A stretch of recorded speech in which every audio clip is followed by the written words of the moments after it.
കല്യാണം കഴിഞ്ഞ് 1.5 മാസം ആവുമ്പോഴേക്കും എന്റെ ഭാര്യ 2 മാസം പ്രഗ്നന്റോ? എന്താണത്? ഇത്രയും വൃത്തിയായിട്ട പെണ്ണിനാണ് എന്റെ തലയിൽ കെട്ടി വെച്ചത്. സ്കാനിങ് റിപ്പോർട്ട് കിട്ടിയപ്പോ ഞാൻ ആ ഞെട്ടിപ്പോയി. അവിടെ തന്നെ അടിച്ച് പല്ലിയം കൊഴിക്കായിരുന്നു. പിന്നെ എന്റെ മാന്യത കൊണ്ട് മാത്രം അവിടെ ഇങ്ങോട്ട് കൊണ്ടുവന്നത്. എന്നാലും ആ സുഭാഷ് നമ്മളെ എല്ലാവരും പറ്റിക്കുന്ന ആരെങ്കിലും വിചാരിച്ചിട്ടോ മോനെ?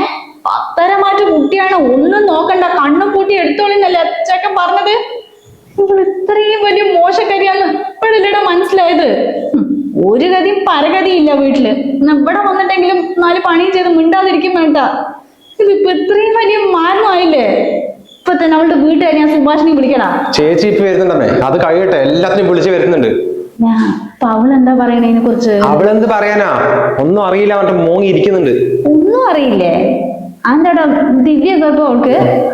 എനിക്ക് പിന്നെ ദേഷ്യത്തിനുണ്ടല്ലോ അടങ്ങിയിരിക്കുക ഞാന്.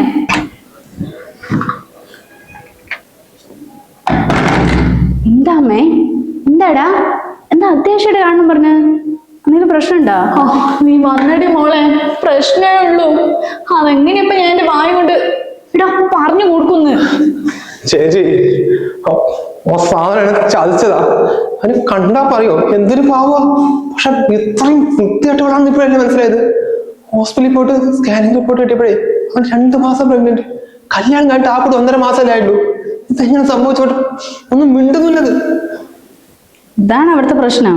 ഇത്ര വലിയ കാര്യം കേട്ട് ചേച്ചിക്ക് പ്രശ്നം എടുത്ത് തോന്നില്ല? വേറെ ആരെങ്കിലും കുഞ്ഞിന് ഞാൻ ചുമക്കണോ? നിർത്തടാ, മിണ്ടാതിരുന്നോ? നിനക്ക് അതിനെ പെണ്ണ് കിട്ടിയെന്ന് അറിയാലോ. അതും പറഞ്ഞിട്ട് ഇതുപോലെ ഒരുത്തിനെ എന്റെ മോൻ ചുമക്കണാ? ഒന്ന് നിർത്തമ്മേ. നിങ്ങളുടെ പ്രശ്നം ഞാൻ തീർത്തന്നാ പോരെ? അല്ല അവളെവിടെ? അതിനകത്ത് മോൻ കൊണ്ടിരിക്കുന്നുണ്ട്.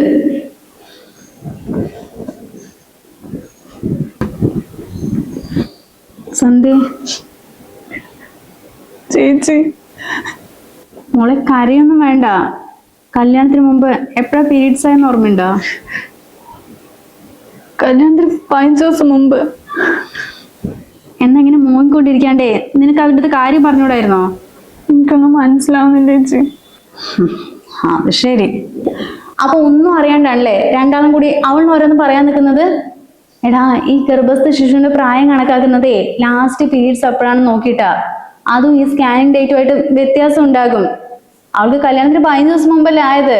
അങ്ങനെ വെച്ച് നോക്കുമ്പോ 2 മാസം കറക്റ്റ് അല്ലേ? ഒന്നും അറിയാണ്ട് ഇങ്ങനെ ഓരോന്ന് പറയാല്ലേ? അയ്യോ ചേച്ചി, ഇതൊന്നും എനിക്ക് അറിയില്ലായിരുന്നു. എന്നാ പിന്നെ അന്നെങ്കിലും അല്ലെങ്കിൽ അവളെങ്കിലും ഇത് പറഞ്ഞുകൂടായിരുന്നോ? അവൾക്ക് അതിനെ കുറിച്ച് വലിയ ധാരണ ഒന്നും ഇല്ല കേട്ടാ. ഇതുപോലത്തെ കേസുകളെ നമ്മുടെ നാട്ടിൽ ഒരുപാട് നടന്നിട്ടുണ്ട്. മോളെ, അവരെന്തോ അറിവില്ലായ്മ കൊണ്ട് പറഞ്ഞതാ. നീ അത് വിട്ടേക്ക്. മതി മതി. ഇനിയിപ്പൊ അതിനെ കുറിച്ച് ആലോചിച്ചിട്ടേ വെറുതെ കരയാൻ നിൽക്കണ്ട. നല്ലപോലെ ഹെൽത്ത് നോക്കേണ്ട സമയാ. ഇനിയിപ്പോ മോള് കുറച്ച് റെസ്റ്റ് എടുക്ക്. ആ കുട്ടിയായതുകൊണ്ട് മാത്രമോ? അല്ലെങ്കിലേ രണ്ടിട്ട് മൂന്നതി കടിച്ചിട്ട് അവളുടെ വഴിക്ക് പോയിട്ടുണ്ടാകും. ആ അല്ലടി മോളെ, ഞങ്ങൾക്ക് ഇതിനെ കുറിച്ച് വലിയ ധാരണയൊന്നും ഇല്ലായിട്ടല്ലേ. അമ്മന്റെ മോനെ കുറിച്ച് നല്ല ധാരണ ഉണ്ടല്ലോ. ആദ്യം എൻഗേജ്മെന്റ് ഉറപ്പിച്ചിട്ടേ എന്റെ സൈക്കോ ക്യാരക്ടർ ആയിരുന്നു ആ കുട്ടി വേണ്ട പറഞ്ഞിട്ട് ഇട്ടിട്ട് പോയത്. ഇപ്പൊ ഇവിടെ ഒന്നും പെണ്ണ് കിട്ടാണ്ട് ഇത്രയും ദൂരത്ത് പോയിട്ടല്ലേ? അല്ലാണ്ട് പാവപ്പെട്ട വീട്ടിലെ കുട്ടീനെ കിട്ടിയിട്ട് പുണ്യം ചെയ്യണമെന്നല്ലല്ലോ. നീയേ പോയിട്ട് വല്ലതും കഴിക്കാൻ നോക്ക്. ഞാൻ കഴിക്കാൻ വേണ്ടി വന്നതൊന്നുമല്ല, എന്തോ അത്യാവശ്യം പറഞ്ഞ് ഓടിപ്പാഞ്ഞ് വന്നതാ. ഞാൻ പോണു, പിന്നെ വരാം.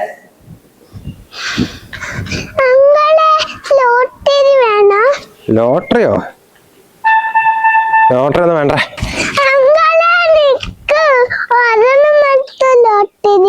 എടാ ചോട്ടെ, നിന്നോടല്ലേ വേണ്ട പറഞ്ഞത്? നിന്നെ ഇവിടെ ഒന്നും കണ്ടില്ലല്ലോടാ. എവിടെ വീട്? പോയിൽക്കാവോ? എന്നാ നാട്ടിലോ? നിന്റെ അച്ഛനെ വേണ്ടടാ? അനീഷന്റെ മോനാ നീ?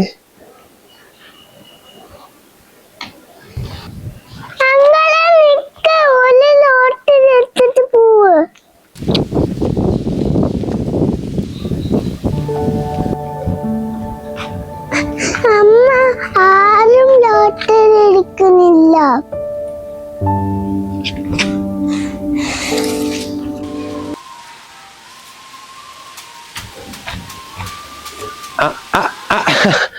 അല്ലടാ, ഞായറാഴ്ച തൊട്ട് ഇതാ പരിപാടി. എത്ര പ്രാവശ്യമായിട്ടാ ഞാൻ വിളിക്കുന്നത്? ഫോൺ വെച്ചിരിക്കുക.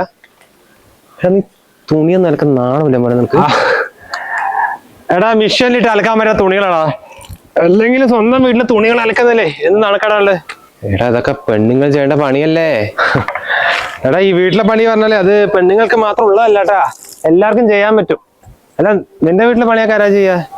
വീട്ടിലെ എല്ലാ പണിയും അമ്മയല്ലായിരുന്നു ചെയ്യല്. കല്യാണം കഴിച്ചപ്പോ മൊത്തം പണി മോള് ചെയ്യും. എടാ ഈ പെണ്ണുങ്ങൾ ചെയ്യേണ്ട പണിയില്ല, അവരെന്നെ ചെയ്യണം. ഒറ്റ സഹായിക്കാൻ പോയണ്ടല്ലോ, വിലയുണ്ടായില്ലടാ. നിന്നോടൊന്നും പറഞ്ഞിട്ട് കാര്യമില്ല മോനെ, നീയൊന്നും മാറില്ല. ഓ പിന്നെ അല്ലടാ, നമ്മുടെ അനീഷ് ചേട്ടന്റെ പെണ്ണുങ്ങളും മോനെ ആ റോട്ടിൽ നിന്ന് ലോട്ടറി വെക്കുന്നുണ്ടല്ലോ. ആടാ അവർക്കിപ്പോ അതാ പണി. എങ്ങനെ കഴിഞ്ഞിരുന്ന കുടുംബം അല്ലേ. അനീഷ് ചേട്ടൻ പോയോടെ എല്ലാം പോയി. ആ കുഞ്ഞിനൊക്കെ ഏതോ വലിയ സ്കൂളിൽ വിട്ട് പഠിപ്പിച്ചാടോ. ഇപ്പൊ പാവം അപ്പൊ ഒരു പേരത്തിന് ലോട്ടറി വെക്കുന്നത് ഞാൻ കണ്ടിട്ട് എന്തോ ആയി പാടും. ഒന്നാമത് ആ ചേച്ചിന്റെ വീട്ടിൽ ഗതിയിലിടോ, പിന്നെ ആ കൂടെ ഒരു വരുമാനമല്ലേ ഉള്ളൂ, എന്ത് ചെയ്യാനാ. ഞാൻ കണ്ട പെട്ടെന്ന് ഷോക്കായേ. അല്ലടാ പൈസ എടുത്താലേ അത് വരുമോ? നാണമില്ലടാ സുഹൃത്ത് നിനക്ക് ഇങ്ങനെ പറയാ. എടാ നമ്മളൊക്കെ ഒരുമിച്ച് കളിച്ച ആൾക്കാരല്ലടാ. ആ അനീഷേട്ടൻ ഭാര്യ കുറച്ച് ഇങ്ങനെ പറയുന്നത്. ഒരാൾ പോയി കഴിഞ്ഞാൽ ഇത്രേ ഉള്ളൂ അല്ലേ. കഷ്ടമുണ്ടടാ. എടാ നീ ചൂടാകൊന്നും വേണ്ട, ഞാൻ തമാശക്കാരതാ. ഇതാണടാ തമാശ. എന്റെ പൊന്നു മോനെ എന്തായാലും അവർക്ക് പൈസ വേണ്ടേ, ഈ ലോട്ടറി വിറ്റൊക്കെ എങ്ങനെ ജീവിക്കാനാ, അതുകൊണ്ട് ചോദിച്ചെന്നുള്ളൂ. നിന്റെ ഭാര്യയും പ്രഗ്നന്റ് അല്ലേ, ഒരു കുഞ്ഞായതിനു ശേഷമേ അനീഷേട്ടന് പറ്റി പോലെ നിനക്കും പറ്റിയാലടാ. വേറെ ആൾക്കാർ വന്ന് നിന്റെ ഭാര്യയോട് അങ്ങനെ ചോദിച്ചാൽ എങ്ങനെ ഉണ്ടാവും? നീ ചൂടാകൊന്നും വേണ്ട, പറഞ്ഞതേ ഉള്ളൂ.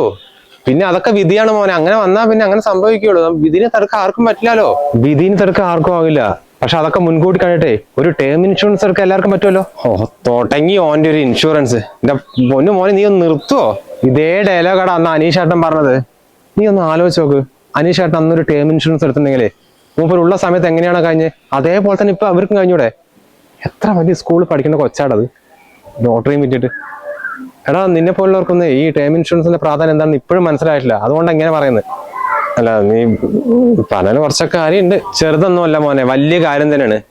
എടാ മാസം 400-500 രൂപയുടെ കാര്യമല്ലുള്ളൂ, അതുപോലും മാറ്റി വെക്കാൻ പറ്റാത്ത ആരെങ്കിലും ഉണ്ടാ? 2 കോടി വരെയൊക്കെ കവറേജും കിട്ടും. എടുക്കാനും വലിയ പണിയില്ല. ഡിസ്ക്രിപ്ഷനിൽ കമന്റ് ബോക്സിൽ ലിങ്ക് ഉണ്ട്, അല്ലെങ്കിൽ പിന്നെ ഈ കാണുന്ന QR കോഡിൽ സ്കാൻ ചെയ്താൽ മതി. അവിടെ പോയ ഇന്ത്യയിലെ ഒരുപാട് ടോപ്പ് കമ്പനികളുടെ പ്ലാനുകൾ 15% വരെ ഡിസ്കൗണ്ട് എടുക്കാൻ പറ്റും. 10-15 മിനിറ്റിന്റെ കാര്യമല്ലുള്ളൂ.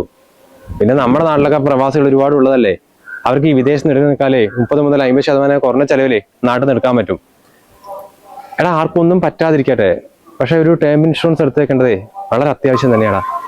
എന്തായാലും ഒന്നും എടുക്കടാ. പിന്നെ നീ അതൊക്കെ ഇട്ടിച്ച് വാ, സൺഡേയില് പോയി 2 അടിച്ചു വരിക. ഇല്ലടാ വൈഫിനെ പ്രസവം കഴിഞ്ഞ മുതലേ ഭയങ്കര നടുവേദന, ആള് കിടക്ക.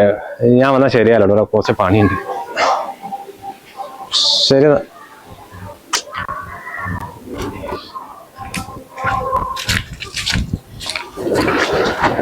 അല്ലേടി നിന്നോട് അലക്കാൻ പറഞ്ഞതല്ലേ, നീ എന്താ അവിടെ പോയിരിക്കുന്നത്? വാ വന്ന് ചെയ്യേ. അമ്മ അതൊക്കെ അലക്കി വെച്ചതാ, ഒന്ന് ഊരിപ്പിഴിഞ്ഞെടുക്കാനേ ഉള്ളൂ. ക്ഷീണമായപ്പോ വന്നിരുന്നതാ.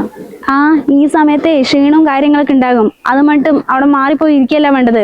വേഗം വന്നിട്ട് ചടചടാന്ന് ഓരോ കാര്യങ്ങൾ ചെയ്യേ, എന്നാലേ കുട്ടിക്ക് നല്ല ആരോഗ്യം ഉണ്ടാവുള്ളൂ. എന്നാ വെള്ള വസ്ത്രമാണ്, നന്നായി അലക്കിയെടുക്ക്.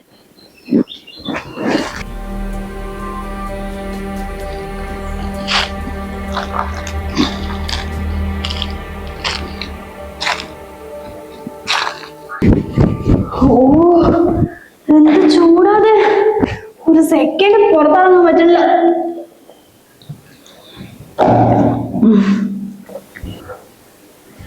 അമ്മേ ഈ ചൂടത്ത് എന്തിനാ അവിടെ കൊണ്ട് കല്ലിട്ട് അലക്കാൻ പറഞ്ഞത്? മെഷീൻ ഇട്ടാ പോരല്ലോ. എടാ ഈ മെഷീനിലിട്ടാന്ന് മര്യാദക്ക് ചളിയൊന്നും പോയില്ല, അതൊരു പേരിനിടാന്ന് മാത്രം. പിന്നെ നിന്റെ പെങ്ങളെ പറഞ്ഞ പോലെ ഇവിടെ നിന്നൊന്നും പെണ്ണ് കിട്ടായിട്ടല്ല ഇത്രയും ദൂരത്ത് പോയിട്ട് അവളെ എടുത്തിട്ട് വന്നത്.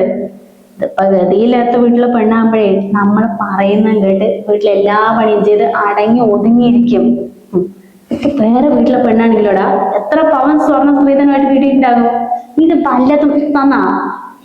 അതുകൊണ്ട് അതൊക്കെ മുതലാക്കണ്ട മോനെ, അവള് ചെയ്തോട്ടെ.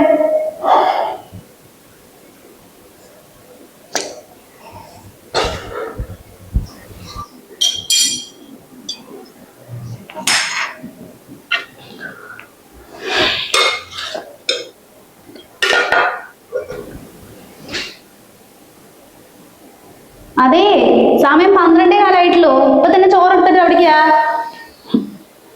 വിശക്കണോ അമ്മ? 10-10:30ക്കല്ലേ 2 ദോശയും ചായയും കുടിച്ചത്, അപ്പോഴേക്കും വിശന്ന പിന്നെയും. അതൊക്കെ അപ്പൊ തന്നെ ഛർദിച്ചു പോയി. അതും മണ്ടേ ഏത് നേരം ഈ ചോറിന്റെ അടുത്ത് വന്ന് നിൽക്കണ്ട. വിശന്നിട്ടുണ്ടെങ്കിലേ നന്നായിട്ട് വെള്ളം എടുത്ത് കുടിക്കേ. അല്ലാണ്ട് ഏത് നേരം ഈ ചോറ് ഇങ്ങനെ കേട്ടിട്ടുണ്ടെങ്കിലേ കുട്ടിയുടെ വെയിറ്റ് അങ്ങോട്ട് കൂടും. അത് പിന്നീട് ബുദ്ധിമുട്ടാകും. 2 മണി ആകട്ടെ എന്നിട്ടൊക്കെ ചോറ് കഴിച്ചാൽ മതി. ചോറ് തിന്നാൻ വന്നിരിക്കണം.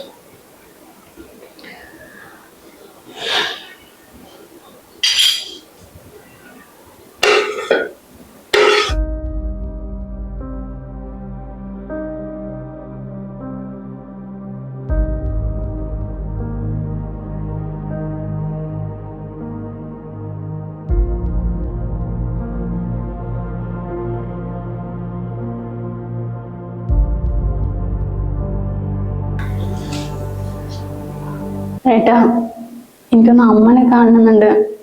ഞാൻ വീട്ടിൽ പോയിട്ട് 2 ദിവസം നിന്നോട്ടെ. ഞാനേ അമ്മയോടും ചോദിക്കട്ടെ.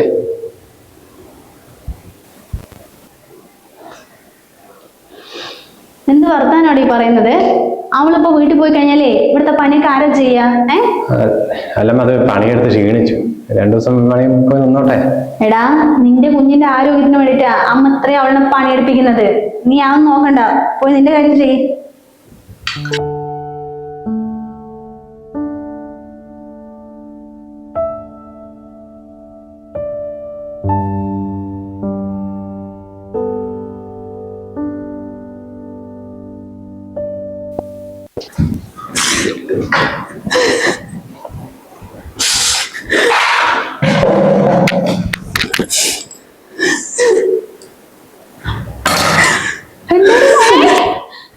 ഒരു വാക്ക് പോലും പറയാണ്ട് ഇവിടെ വന്നിരുന്ന് കരഞ്ഞോണ്ടിരിക്കുന്നത് എന്താ? എന്തെങ്കിലും പ്രശ്നമുണ്ടാ?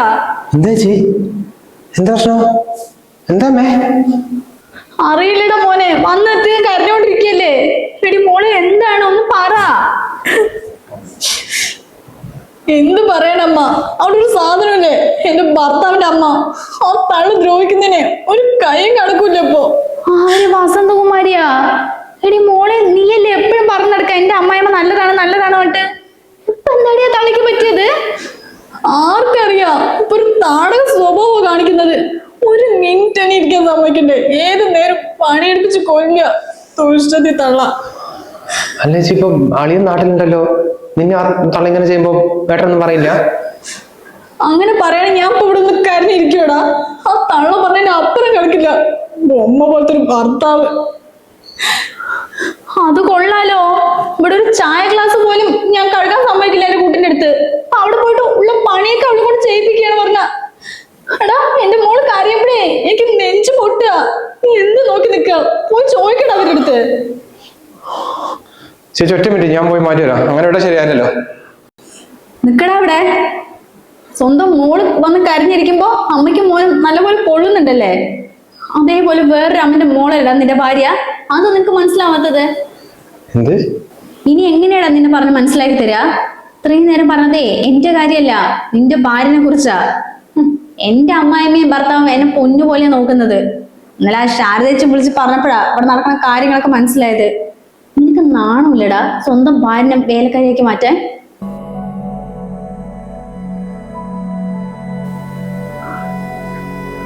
എന്താടി, എന്തൊക്കെയാ മോളെ നീ പറയണത്? ഇത്രയും നേരം അമ്മ കുറ്റം പറഞ്ഞ അമ്മായിമ്മേ, അത് അമ്മ തന്നെയാ. എന്നെ പോലെ തന്നെയല്ലേ അമ്മേ ആ കുട്ടിനെയും കണ്ടത്? എങ്ങനെ ഇങ്ങനെയൊക്കെ ജോലിക്കാൻ മനസ്സ് വെക്കുന്നത്?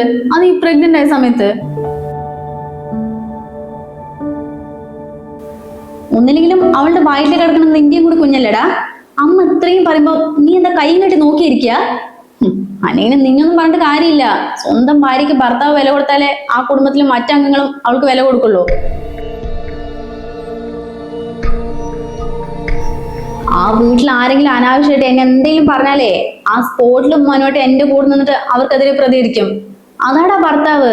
അല്ലാണ്ട് നിന്നെ പോലെ. അല്ലെങ്കിൽ നീയൊക്കെ എന്തിനാണ് കല്യാണം കഴിച്ചത്?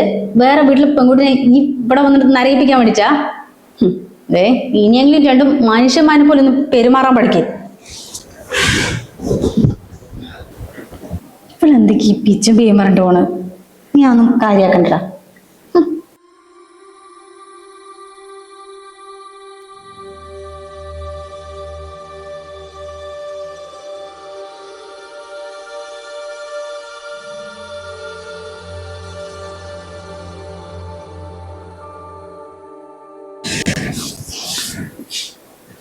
അയ്യേ, ഇവിടെ ഫുള്ള് പൊടിയാണല്ലോ.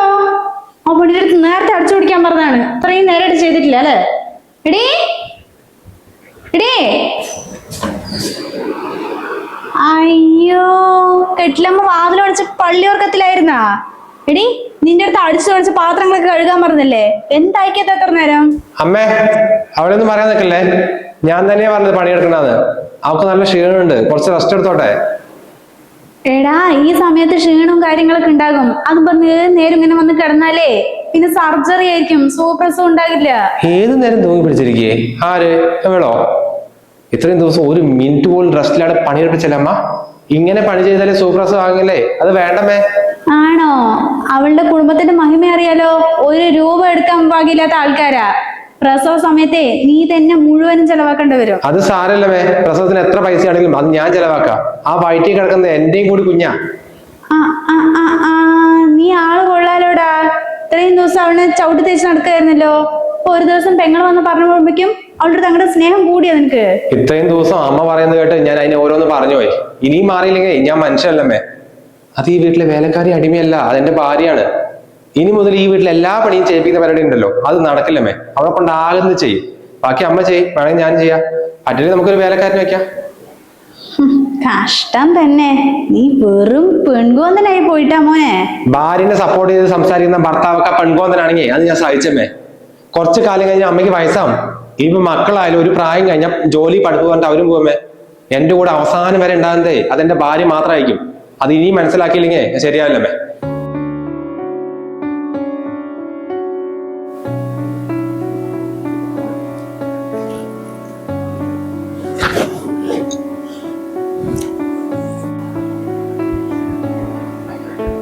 താൻ പേടിക്കണ്ട കേട്ടോ. ഇത്രയും കാലം ഞാൻ ഒരു വിലയും തരാണ്ട് സംസാരിച്ചോണ്ടാ അമ്മയും നിന്നോട് അങ്ങനെ പെരുമാറുന്നത്. അല്ലെങ്കിൽ ഭർത്താവ് എങ്ങനെയാണോ ഭാര്യയോട് പെരുമാറുന്നത് അതിനനുസരിച്ചായിരിക്കും വീട്ടിൽ മറ്റുള്ളവരും പെരുമാറുക. എന്തായാലും ഇനി അങ്ങനെ സംഭവിക്കില്ല കേട്ടോ. താൻ റെസ്റ്റ് എടുത്തോ.